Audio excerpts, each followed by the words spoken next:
माता सीता ने किया था ये घोर पाप, एक तोता की 3 अनमोल बातें। जय श्री कृष्णा दोस्तों, अनमोल विचार यूट्यूब चैनल में फिर से आप सभी दर्शकों का एक बार प्यार भरा राधे राधे। दोस्तों, आज मैं जो ये कहानी सुनाने जा रहा हूँ ये बहुत ही ज्ञानवर्धक और शिक्षाप्रद है और जीवन में बहुत ही सीख देने वाली है। दर्शकों, इस कहानी का टाइटल है कि माता सीता ने भी की थी घोर पाप। तो आइए जानते हैं कि वो कौन सी घोर पाप माता सीता ने की थी जिससे उनको उस पाप की सजा भुगतनी पड़ी, जिसमें एक तोता ने 3 ज्ञान की बातें बताई है। दोस्तों, यह कहानी हमने पद्म पुराण से लिया है। दोस्तों, उस समय की बात है जब मिथिलापुरी में मिथिला नाम के एक राजा राज करते थे। उनका नाम था शिरध्वज। एक बार वे यज्ञ के लिए पृथ्वी जोत रहे थे। उस समय चौड़ी मुंह वाली सीता फाल के धंसने से बनी हुई गहरी रेखा से एक कुंवारी कन्या का उसमें से प्रकट हुआ, जो रति से भी सुंदर थी, जिसे देखकर राजा को बहुत प्रसन्नता हुई और वह राजा ने भुवन मोहिनी प्रसन्नता से उस कन्या का नाम सीता रख दिया। दोस्तों, एक दिन परम सुंदरी सीता अपने सखियों के साथ बागीचे में खेल रही थी। वहां पर उन्हें एक शुभ पंछी का जोड़ा दिखाई दिया, जिसे हम तोता कहते हैं, जो बड़ा ही मनोहर था। वे दोनों जोड़ा पंछी एक पर्वत शिखर के चोटी पर बैठकर बोल रहे थे कि और कह रहे थे कि पृथ्वी पर प्रसिद्ध एक श्री राम नाम के सुंदर एक राजा हो गए। उनकी महारानी सीता के नाम से प्रसिद्ध है। श्री रामचंद्र बड़े विद्वान और बलवान हो गए तथा समस्त राजाओं को अपने बस में रखते हुए सीता के साथ 11,000 वर्षों तक राज करेंगे। धन्य है वो जानकी देवी और धन्य है वे श्री राम, जो एक दूसरे के तृप्त होकर इस पृथ्वी पर राज करेंगे। तोते की जोड़े की ऐसी बातें करते हुए सीता ने सुना तो सोची कि ये दोनों मेरे ही जीवन की मनोहर कथा कह रहे हैं। इन्हें पकड़कर सभी बातें पूछूं तो कैसा रहेगा। ऐसा मन में विचार करके अपनी सहेलियों से कहा, ये पंछी का जोड़ा तोता बहुत ही सुंदर है जो दिखाई दे रहा है। तुम लोग चुपके से जाकर इन्हें पकड़ लाओ। दोस्तों, सखिया उस पर्वत पर गई और दोनों पंछी के जोड़े को पकड़कर सीता को लाकर अर्पण कर दिया। तब सीता ने उस दोनों पंछियों से बोली कि तुम दोनों बहुत ही सुंदर हो, तुम लोग डरना मत। बताओ तुम लोग कौन हो, कहाँ से आए हो, राम कौन है और सीता कौन है, इसकी जानकारी तुम्हें कैसे प्राप्त हुआ है। यह सारी बातें तुम जल्दी जल्दी बताओ। यह जानने के लिए मैं बहुत व्याकुल हो रही हूँ। हमारी तरफ से तुम्हें भयभीत होने की कोई बात नहीं है। दर्शकों, सीता के इस तरह की बात पूछने पर वे दोनों सभी बात बताने लगे और कहने लगे कि हे देवी, वाल्मीकि नाम से प्रसिद्ध एक महान ऋषि हैं जो धर्मयज्ञों में सर्वश्रेष्ठ माने जाते हैं। हम दोनों उन्हीं के आश्रम में रहते हैं। महर्षि ने रामायण नाम का एक ग्रंथ बनाया है जो सदा ही मन को शांति प्रिय लगता है। उन्होंने अपने शिष्यों को उसका अध्ययन कराया है तथा संसार में रामायण का कलेवर बहुत बड़ा है। हम दोनों उस अध्ययन किया है। बारंबार उसका गान और पाठ सुनने से हमें भी उसका अध्ययन हो गया है। राम और जानकी कौन है हम इसे बताते हैं तथा इसकी सूचना भी देते हैं कि श्री राम के साथ क्रीड़ा करने वाली जानकी के विषय में क्या क्या होने वाली है। तुम ध्यान देकर सुनो। वे तोता तोती माता सीता से कहने लगे कि हे देवी, महर्षि श्रृंगी के द्वारा कराए गए पुत्र यष्टि यज्ञ के प्रभाव से भगवान राम, लक्ष्मण और भरत शत्रुघ्न ने 4 शरीर धारण करके प्रकट हो गए। देवंगनाएं भी उनके उत्तम गुणों का गान करेंगी और राम ऋषि विश्वामित्र के साथ भाई लक्ष्मण के साथ हाथ में धनुष बाण लिए हुए उनके साथ मिथिला पधारेंगे।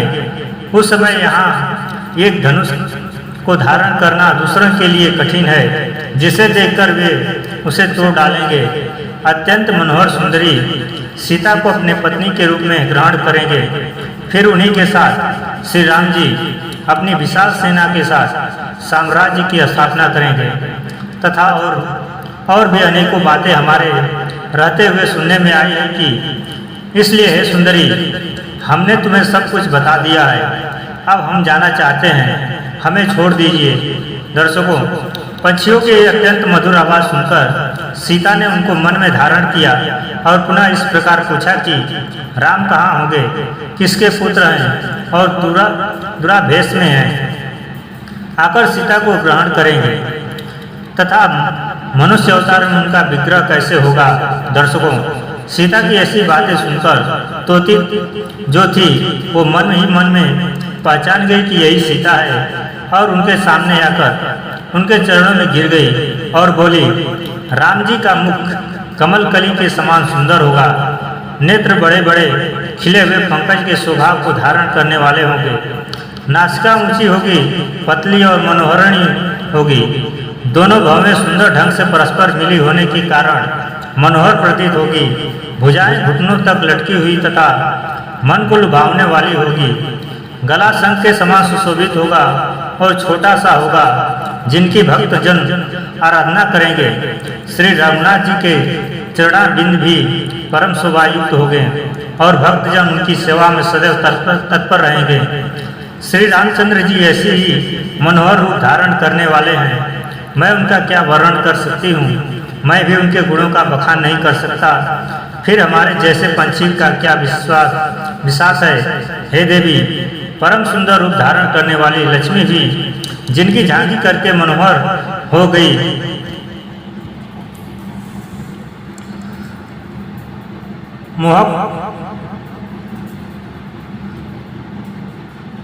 जिनकी झांकी करके मोहित हो गई, उनको देखकर पृथ्वी पर कौन दूसरी स्त्री है जो मोहित ना हो।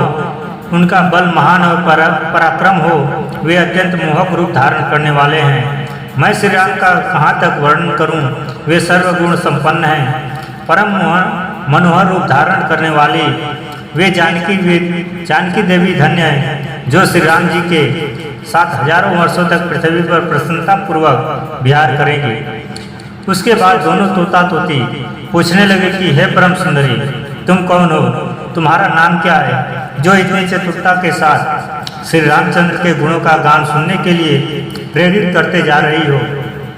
दर्शकों, पंछियों की ऐसी बातें सुनकर जनक नंदिनी सीता ने अपने जन्म की ललित एवं मनोहर चर्चा करती हुई बोली और कहने लगी कि जिसे तुम लोग जानकी कहते हो वो जनक की पुत्री मैं हूँ। मेरे मन को लुभावने वाले श्री राम जब यहाँ आकर मुझे स्वीकार करेंगे तभी मैं तुम दोनों को छोड़ूंगी, अन्यथा नहीं छोड़ूंगी। तुमने अपने वचनों से मेरे मन में मोह उत्पन्न कर दिया है। अब तुम दोनों अपनी इच्छा के अनुसार खेल कूद करते हुए मेरे घर में सुखपूर्वक रहो और मीठे मीठे फल का भोजन करो। मैं तुम दोनों को अच्छी तरह से देखभाल करूंगी। वह तोती जानकी से कहने लगी, हे देवी, हम वन के पंछी हैं, पेड़ों पर रहते हैं और सर्वत्र विचरण करते हैं, हमें तुम्हारे घर में सुख नहीं मिलेगा। हम गर्भवती हूँ, अपने स्थान पर जाकर बच्चे को जन्म दूंगी और फिर तुम्हारे घर आ जाऊंगी। ऐसा कहने पर भी सीता ने उसे नहीं छोड़ा। तब उसके पति ने हाथ जोड़कर विनती करते हुए कहा कि हे देवी, मेरे भार्या को छोड़ दो, इसे क्यों रखती हो, ये गर्भवती है और मेरे दिल में सदा बसी रहती है। जब ये बच्चे को जन्म दे लेगी तो इसे लेकर फिर तुम्हारे पास आ जाऊंगा, लेकिन इसे अभी छोड़ दो। तोते के कहने पर जानकी बोली, हे महापति, तुम आराम से जा सकते हो, लेकिन तुम्हारी ये भार्या मेरी प्रिय करने वाली है, इसलिए इसे मैं रखूंगी, इसकी चिंता तुम मत करो। ऐसी बातें सुनकर तोता बहुत दुखी हुआ। उसने करुणा भरी बातों से कहा, योगी बुजुर्ग लोग जो बात कहते हैं वो सत्य कहते हैं कि किसी से कुछ न कहें, मौन होकर रहें, नहीं तो उन्मत्त प्राणी अपने वचन रूपी दोष के कारण बंधन में पड़ जाता है। यदि आज हम इस पर्वत पर बैठकर वार्तालाप नहीं करते होते तो आज ये हमारे लिए बंधन कैसे प्राप्त होता।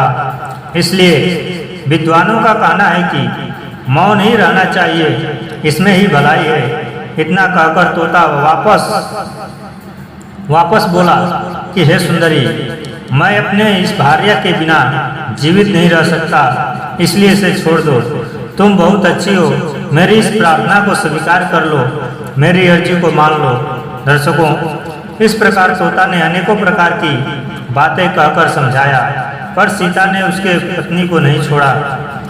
तब उसकी भार्या ने क्रोध और दुख से व्याकुल होकर सीता को श्राप दे दिया और कहा, अरे सीता, जिस तरह तुम मुझे इस समय मेरे पति से अलग कर रही हो, वैसे ही तुझे भी स्वयं गर्भवती की अवस्था में श्री राम से अलग होना पड़ेगा।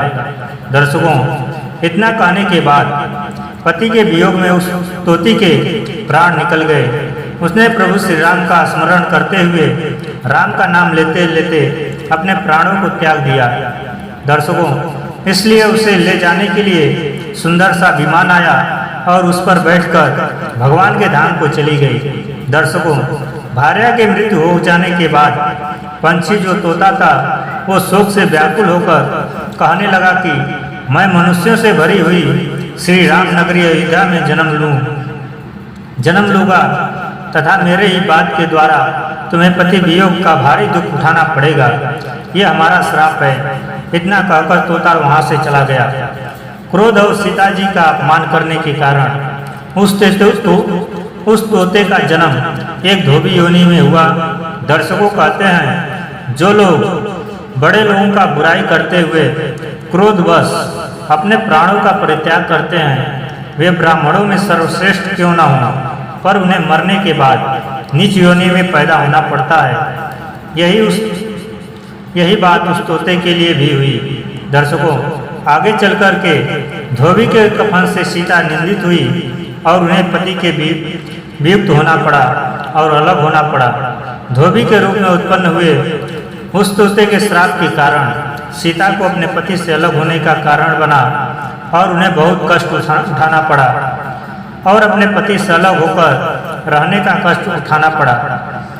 तो दर्शकों, अब तो आप लोग जान ही गए होंगे कि माता सीता ने यही एक घोर पाप किया था, जो एक तोते के भार्या तोती को कैद करके रखी थी और बार बार तोता के आग्रह करने के बाद भी सीता जी ने नहीं छोड़ी और वो गर्भावस्था में ही तोती ने जान लिया कि मेरे पति मुझसे अलग नहीं रह सकते हैं और मैं भी नहीं रह सकती हूँ। इसलिए अपने पति से दूर रहने के वियोग में गर्भावस्था में ही अपने प्राणों को त्याग दिया। इसलिए माता सीता के लिए ये घोर पाप कहा गया है। कहते हैं, माता सीता ने ये घोर पाप किया था, जिसके कारण से तोती को गर्भावस्था में अपने प्राण को छोड़ना पड़ा। तो ये घोर पाप माता सीता के लिए लगा। तो दर्शकों, ये कहानी आप लोगों को पसंद आई हो तो हमारे चैनल को लाइक और सब्सक्राइब जरूर करें। धन्यवाद।